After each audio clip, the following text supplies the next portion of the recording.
dianggap tidak ada di dalam ajaran Islam atau tidak ada di dalam Al-Quran. Nah, monggo Mas Faiz, saya ingin tahu pendapatnya mengenai hal itu. Karena buat saya pribadi, sepertinya ya adat budaya dan agama ini tidak bisa dibedakan, tapi memang berkaitan erat dan itu dinamis gitu pergerakannya juga.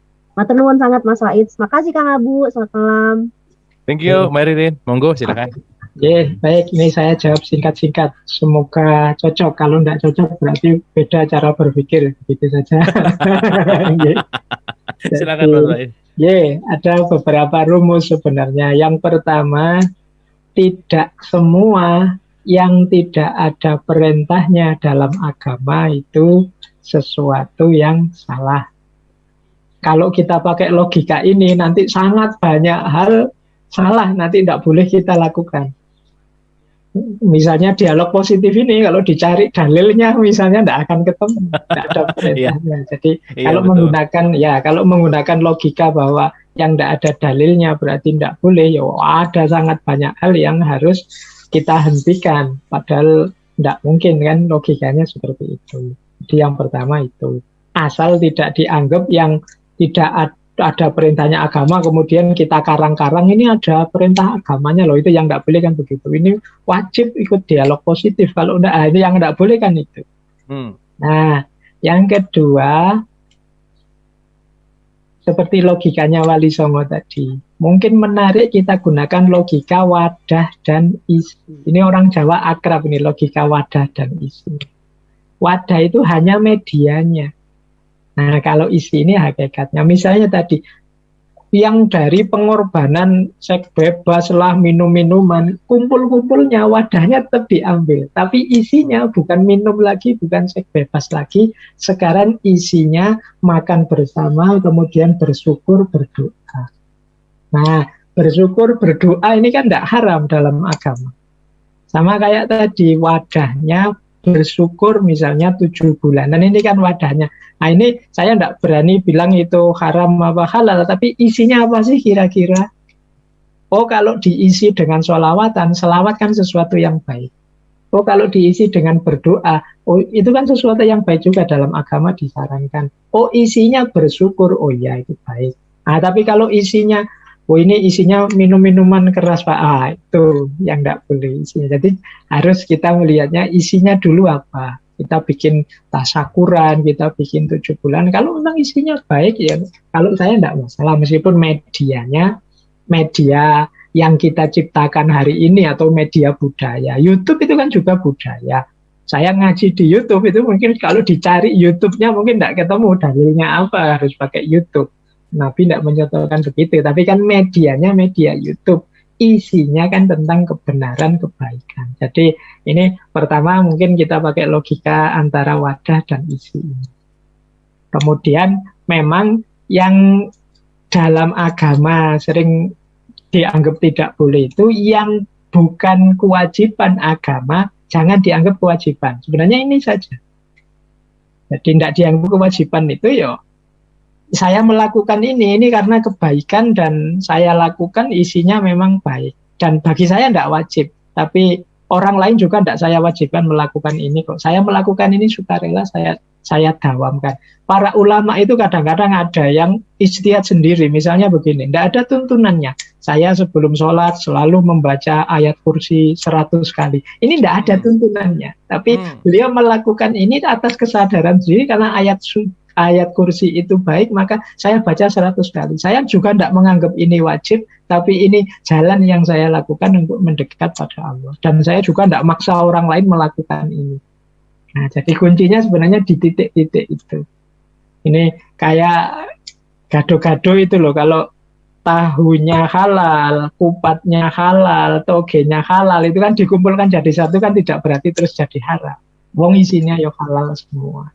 Jadi kalau isinya ada sholawatnya, ada syukurnya, ada doanya, ada sodakohnya, ini kan barang baik-baik yang dikumpulkan jadi satu. Terus kita kasih nama apa? Kalau hanya gara-gara nama kan ya gantilah namanya, enggak apa-apa. Yang penting kan isinya. Gitu. Iya benar. Nah, itu menurut saya sederhananya begitu untuk jawabnya. Tapi monggo kalau ada yang pendapatnya berbeda. Saya kira itu intinya. Oke, keren banget Mas Faiz itu analogi gado-gadonya ya, orang di dalamnya semuanya halal ya, cuman diganti dijadiin satu nama ya, kalau karena gara-gara namanya yang berbeda ya udah, itu cuman hanya nama. Wadah dan isi itu yang paling penting, isinya gitu ya. Hatur nuhun Mas Faiz, keren, luar biasa. Karena ini udah 25.8, terakhir Mas Ferdi HP. Boleh langsung ke pertanyaan, silahkan Mas Ferdi. Baik, terima kasih Mas untuk kesempatannya. Yang ingin saya tanyakan kepada Pak Faiz, yaitu saya mohon maaf ini sebelumnya melenceng sedikit tentang kejawen Pak Faiz. Saya itu sedikit membaca, belum banyak. Begini, saya itu tanya kejawen sama dakwahnya Sunan Kalijaga itu dulu yang mana ya Pak Faiz? Saya bertanya begini, latar belakangnya itu soalnya kalau saya membaca kejawen tentang filosofinya itu di versi Arabnya atau versi Islamnya itu jalan rohaninya itu menujunya itu seakan sama begitu Pak Faiz. Yang ingin saya tanyakan itu sebenarnya kejawen itu dulu, lalu dakwahnya Wali Songo itu ya, atau Wali Songo itu membawa Islam itu, dan juga yang membuat kejawen itu Pak Faiz. Begitu Pak pertanyaan saya. Terima kasih. Oke, terima kasih Mas Abu Marloh. Terima kasih Mas Ferdi. Ini sekalian supaya satu kali jawab, kita langsung ke Pak Ruslan. Pak Ruslan silakan. Boleh di-unmute. Baik, terima kasih Kang Abu. Pak Faiz menyambung tentang ini, bahwa di Sunan Kalijogo juga menyambungkan tentang Kidung Remak Saking Wengi, di mana di situ kita diminta untuk harmoni dengan alam. Di mana ketika pada hama, ini mungkin saya yakin bahwa ini merupakan kiasan ya, idiom saja, bahwa ketika ada hama pun kita tidak boleh membunuhnya, kita tidak boleh menghilangkan hama itu. Paling tidak kita bagaimana kita membatasi atau kita menyingkirkan itu, tidak dengan membunuh. Kaitannya dengan kejahatan apapun yang terjadi selama ini. Karena itu mungkin sudah boleh dikatakan takdir dan lain sebagainya. Apakah bagaimana kita menghindari sesuatu yang jahat tetapi tidak membunuh sesuatu yang jahat itu, karena suatu saat kejahatan saja bisa jadi menjadi baik. Itu yang pahamnya kan di kesana gitu loh. Nah, apakah filosofi Sunan Kalijogo masuk ke sana, atau mungkin ada penjelasan dari Pak Faiz? Terima kasih. Oke, terima kasih. Monggo Mas Faiz, dua pertanyaan terakhir silakan. Yang pertama Mas Ferdi, saya jawab ringkas ya, karena kejawen ini panjang uraiannya. Kejawen juga macam-macam modelnya. Jadi, nah, yang biasanya dibahas, dikritik orang itu kejawen yang kalau bahasa kasarnya yang fokus pada jalan rohani saja, kemudian melupakan kalau bahasa kita syariatnya. Nah, ini yang sering dikritik. Jadi mengambil ajaran Syekh Siti Jenar, ajaran Sunan Kalijogo hanya pada aspek rohaninya saja dan melupakan syariatnya. Nah, ini bentuk kejawen yang sering dikritisi. Jadi, meskipun tidak semua kejawen seperti itu. Jadi ada kejawen yang memang misalnya sholat itu yang penting kan sudah ingat sama Allah, sudah tidak perlu sholat lagi. Ini ajaran jenis ini yang biasanya sering dikritik. Bukan salah Kanjeng Sunan Kalijogo, Siti Jenar, karena mereka ngambilnya hanya bagian itu dari ajaran-ajaran para wali. Nah, jadi melihatnya tidak utuh. Para wali itu yang bangun masjid, mestinya jamaah di situ, sholat mengajarkan, tidak mungkin begitu. Sunan Kalijogo itu bahkan waktu di Cirebon itu mengawali dakwahnya itu menjadi tukang sapu masjid. Itu mestinya juga syariatnya kuat, jalan sholat dan macam-macam. Bahkan ada cerita di sana itu ada jumlah kera yang jumlahnya sekian, tidak mungkin bertambah. Yang salah satu kera ini mitosnya, ada orang yang tidak mau Jumatan kemudian dimarahi oleh Sunan Kalijogo, malah dia kemudian berubah jadi kera. Ini kan paling tidak dari mitos ini ada Jumatan, cerita orang yang tidak Jumatan saja dimarahi. Nah, ini ilustrasinya tentang kejawen. Jadi macam-macam memang biasanya yang dikritik yang itu. Nah, kemudian tentang kidung rumeksa ing wengi. Ini sebenarnya doa maunya Sunan Kalijaga. Jadi meskipun kalau dalam film-film horor itu sering dianggap ini untuk mengundang setan, tapi padahal enggak. Jadi ini sebenarnya maunya doa dalam bahasa Jawa. Jadi yang itu segala penyakit menyingkirlah, segala hama menyisihlah dan lain sebagainya. Ya, mengapa doa dalam bahasa Jawa? Mungkin karena audiennya masyarakat Jawa, biar kalau berdoa lebih mantap, ngerti yang diminta, yang diinginkan apa. Makanya banyak doa-doa dalam bahasa Jawa yang ditinggalkan oleh para wali. Karena kadang-kadang kita itu kan berdoa pakai bahasa Arab, tapi tidak ngerti kita itu minta apa. Yang penting hafalan saja doanya.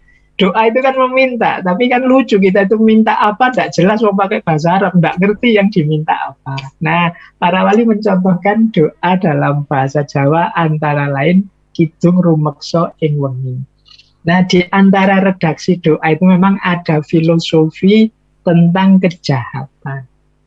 Jadi kejahatan itu bukan sesuatu yang eksis diciptakan sebagai kejahatan, tapi sebenarnya kejahatan itu sesuatu yang menyimpang dari fungsi dan sesuatu yang tidak proporsional dilakukan. Ya. Jadi misalnya ada virus ini, itu biasanya ada hal-hal yang nggak seharusnya kita lakukan, atau ada penyimpangan dari sunatullah yang seharusnya, akhirnya muncul penyakit, muncul bencana, muncul macam-macam secara tidak seimbang. Nah, jadi ada logika seperti itu dalam kidung rumeksa ing wengi. Berarti nanti kita berdoa untuk mengembalikan keseimbangan ini. Jadi minta pada Allah agar yang semula rusak, yang semula harmoninya kacau, mohon kembali lagi. Nah, ini di antara filosofi yang ada di balik kidung rumeksa ing wengi. Meskipun saya lihat ya ada film horor itu yang kidung rumeksa ing wengi ini dijadikan posisi sebagai untuk mendatangkan kuntilanak atau mendatangkan setan. Nah, padahal ini justru kebalikannya maksudnya, untuk menolak itu semua. Yeah.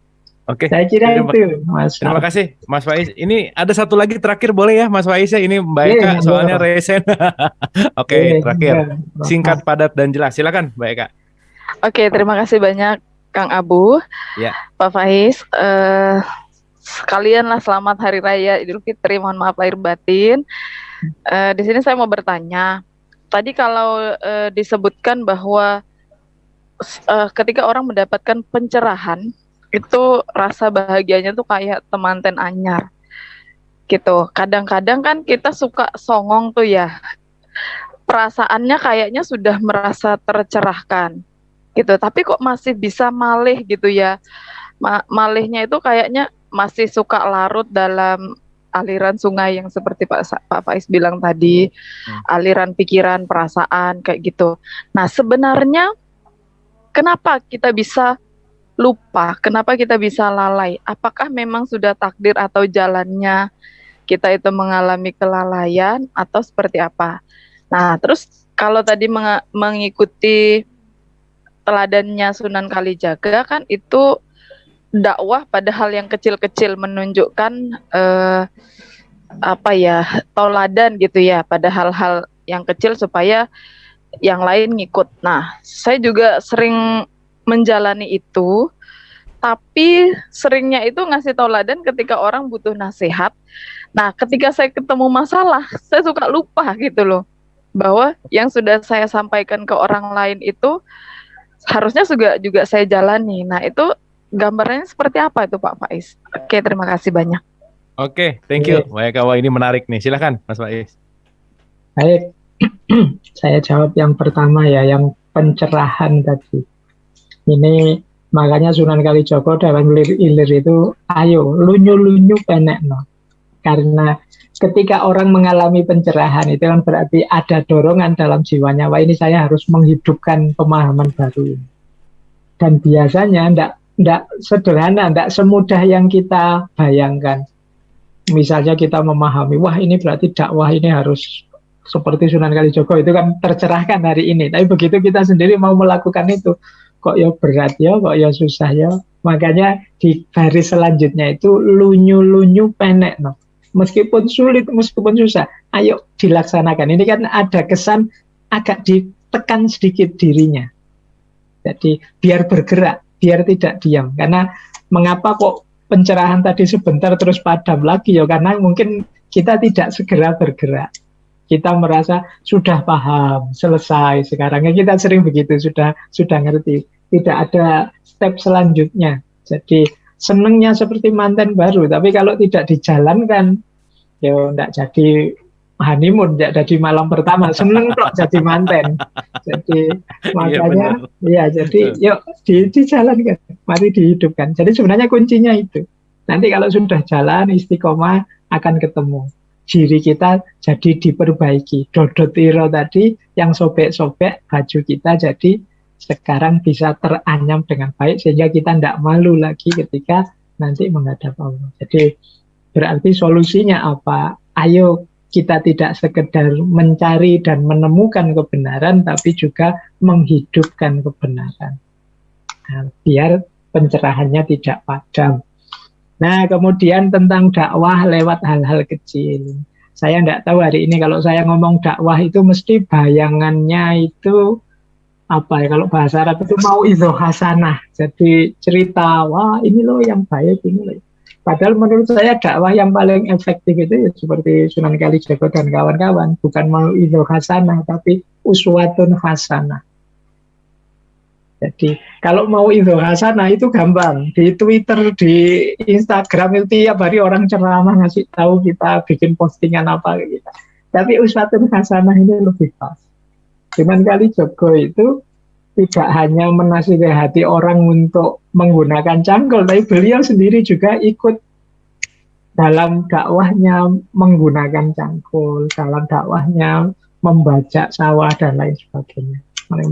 Beliau dikenal sangat membaur. Nah, kalau ingin dakwah dengan hal kecil seperti teladannya Sunan Kalijaga tadi, ya kita terjun membaur dengan orang yang ingin kita ketahui, kita ikuti ritme hidupnya, kemudian pelan-pelan kita masuk dengan visi kita, dengan tujuan kita. Itu yang tadi saya sebut tutwuri hangiseni. Tutwuri hangiseni itu kita ikuti dari belakang, kemudian kita ikuti ritmenya dia, kemudian pelan-pelan kita masuki.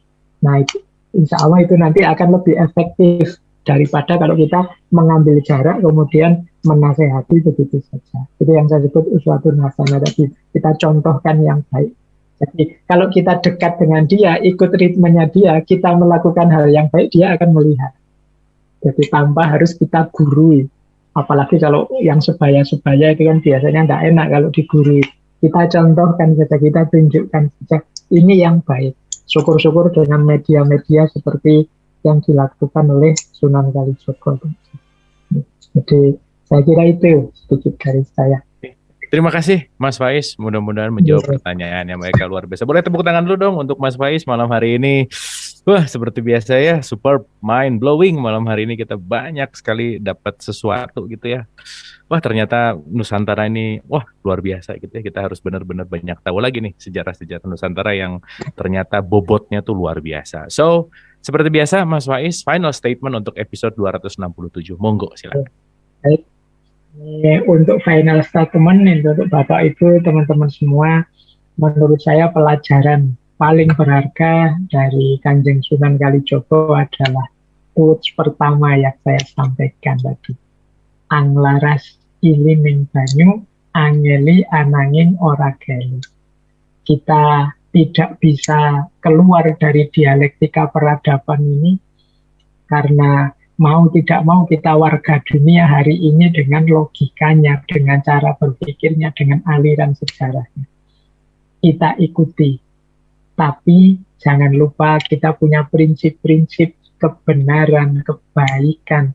Yang ini harus tetap kita jaga. Jadi kita ikuti aliran zaman tapi jangan tenggelam, jangan kehilangan prinsip, jangan kehilangan kebenaran, kebaikan yang kan selama ini. Jadi kuncinya sebenarnya ada di sini. Termasuk ketika kita dakwah sebenarnya. Termasuk di posisi apapun kita hari ini. Mungkin ada yang guru, dosen, mungkin ada yang pedagang, mungkin tetap kita anglaras ilining banyu, angeli ananging ora keli. Yang sedang berdagang, ikuti tren-tren perdagangan hari ini. Strategi-strategi marketing terbaru, oke. Tapi jangan lupa, jangan sampai tenggelam. Orageli. Yang sedang jadi dosen juga begitu, yang sedang jadi apapun, ikuti tren terbaru. Jangan nggak update. Kalau nggak update, kita akan ditelan oleh zaman, kita akan tersingkir. Tapi tetap kita punya prinsip, jangan tenggelam. Orageli. Baik, itu saja sedikit final statement dari saya. Yeah. Terima kasih sekali lagi, boleh tepuk tangan untuk Mas Faiz malam hari ini. Seperti biasa ya, malam hari ini kita banjir pencerahan, kita super mind blowing sekali seperti biasa, dan mudah-mudahan betul apa kata Mas Faiz tadi, yang paling jelek tuh hari ini adalah esensi dari perjalanan hidupnya seperti ke pasar gitu.